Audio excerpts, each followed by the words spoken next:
Bismillahirrahmanirrahim. Assalamualaikum warahmatullahi wabarakatuh. Salam sejahtera. Kita bertemu dan berjumpa kembali dalam siri Hikmat Pesanan Masyarakat daripada Universiti Pendidikan Sultan Idris, Universiti nombor 1 Pendidikan di Malaysia. So, pada hari ini saya ingin berkongsi dengan tuan-tuan dan puan-puan seluruh warga Malaysia, khususnya kepada warga UPSI yang sangat saya hormati sekalian, sama ada anda berada di kampus ataupun di rumah masing-masing, iaitu perkara yang saya nak bincangkan pada pagi ini, pada hari ini ialah tips bagaimana kita boleh menangani stres, tekanan semasa PKP, Perintah Kawalan Pergerakan, dilaksanakan oleh pihak kerajaan.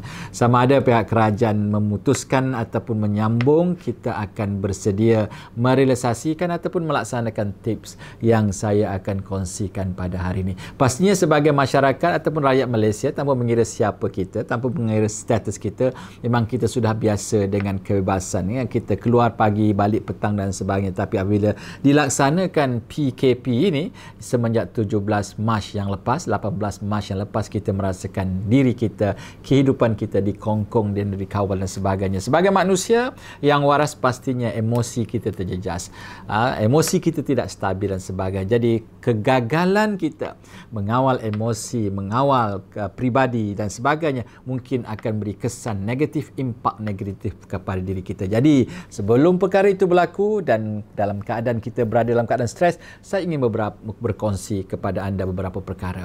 Kepada mahasiswa, tip yang pertama ataupun yang boleh anda laksanakan, menjadikan PKP ini sebagai waktu ataupun masa yang diperuntukkan kepada anda. Jadikan waktu ataupun masa PKP ini sebagai satu perkara yang anda akan gunakan untuk mencapai sesuatu matlamat ataupun KPI.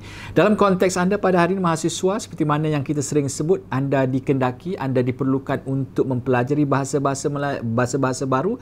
Jadi pastikan masa PKP ini selama 14 hari ataupun 1 bulan, jadikan dia sebagai KPI, menyatakan kepada diri anda, sepanjang PKP ini saya akan pastikan saya mampu untuk menguasai sekurang-kurangnya 1 bahasa baru. Dan bila anda sudah ada KPI yang sedemikian, pastinya dengan ruang masa yang anda ada pada hari ini, anda boleh korbankan masa itu dengan penuh komitmen dan kesungguhan, kerana target anda, matlamat anda, sebaik saja PKP ditamatkan, anda sudah boleh menguasai 1 bahasa baru. Sama ada bahasa Inggeris, sama ada bahasa Mandarin, sama ada bahasa Tamil ataupun bahasa-bahasa lain, itu adalah pilihan anda. Yang penting anda tetapkan kepada diri anda bahawa 1 bahasa baru saya akan belajar semasa PKP ini dilaksanakan. Jadi pastinya masa anda tidak akan terbuang. Pastinya setiap hari anda akan bergegas, anda akan bekerja bersungguh-sungguh untuk memastikan bahawa anda boleh menguasai. Jadi perkataan boring, jemu, bosan mungkin tidak akan wujud di dalam pemikiran anda. Dan ini juga bukan sahaja untuk mahasiswa ataupun pelajar, kepada seluruh warga Malaysia yang ingin menambahkan penguasaan mereka kepada bahasa-bahasa baru, boleh menjadikan PKP ini sebagai ruang untuk anda mencapai matlamat. Kepada mereka yang ingin pergi kepada aspek kerohanian, mereka boleh menjadikan PKP ini sebagai waktu ataupun masa untuk menghadamkan dan sebagainya Al-Quran yang ada. Mungkin nak dihabiskan baca Al-Quran selama 2 minggu, 3 minggu dan sebagainya. Dan jadikan dia sebagai matlamat, dan pastinya anda akan menghabiskan setiap ruang yang ada untuk membaca Al-Quran dan sebagainya. Dan tip yang kedua yang boleh anda laksanakan juga kepada seluruh warga Malaysia, khususnya kepada remaja-remaja yang ada pada hari ini, yang ingin mempunyai bentuk badan yang sadar dan sebagainya, boleh menjadikan waktu 1 minggu, 2 minggu ataupun seluruh waktu yang diperuntukkan kepada PKP ini untuk memantapkan badan ataupun bentuk badan anda. Dan mungkin ada dalam kalangan anda yang menyatakan bahawa saya tidak boleh pergi ke gimnasium. Rumah saya tidak ada gimnasium.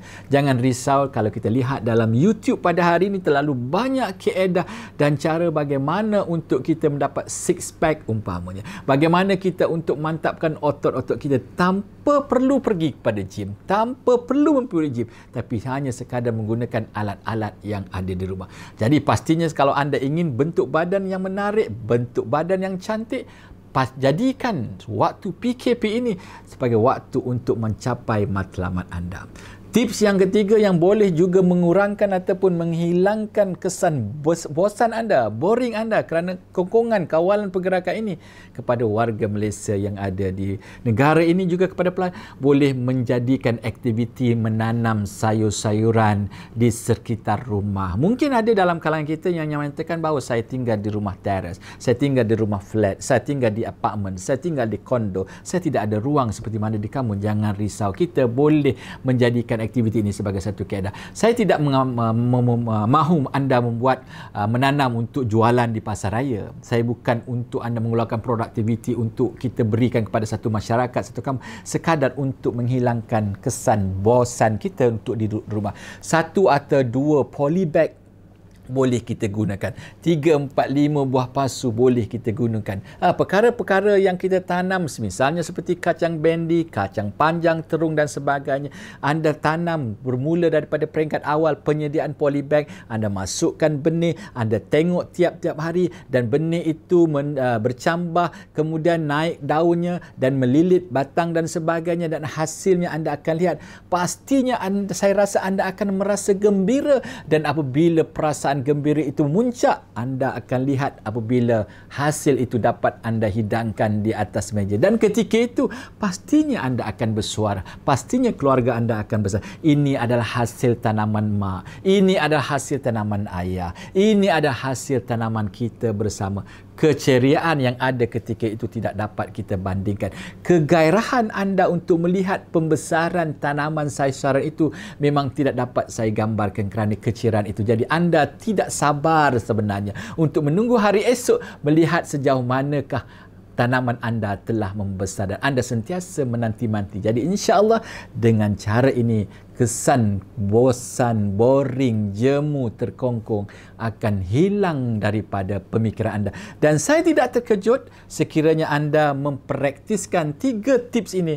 Anda sebenarnya mengharap lagi lama PKP dilaksanakan. Jadi kepada warga Malaysia, kepada seluruh warga mahasiswa yang saya hormati sekalian, kita jadikan konsep ataupun arahan PKP ini, kalau dulunya kita lihat dalam konteks yang negatif, kita tukar kepada yang positif. Caranya berdasarkan kepada 3 tips yang telah saya kongsikan bersama pada hari ini. Jadi sama-sama kita pastikan, kita laksanakan, kita realisasikan 3 tips ini, dan saya yakin anda tidak akan bosan. Saya yakin anda tidak akan rasa terkongkong, dan saya yakin kegembiraan akan datang kepada diri anda setiap hari, dan anda sebenarnya tidak sabar untuk menunggu kedatangan hari esok. Jadi sama-sama kita realisasikan, dan insya-Allah tip yang saya berikan secara ringkas ini mampu untuk mengurangkan kesan bosan, boring, terkongkong kepada diri anda, khususnya kepada mahasiswa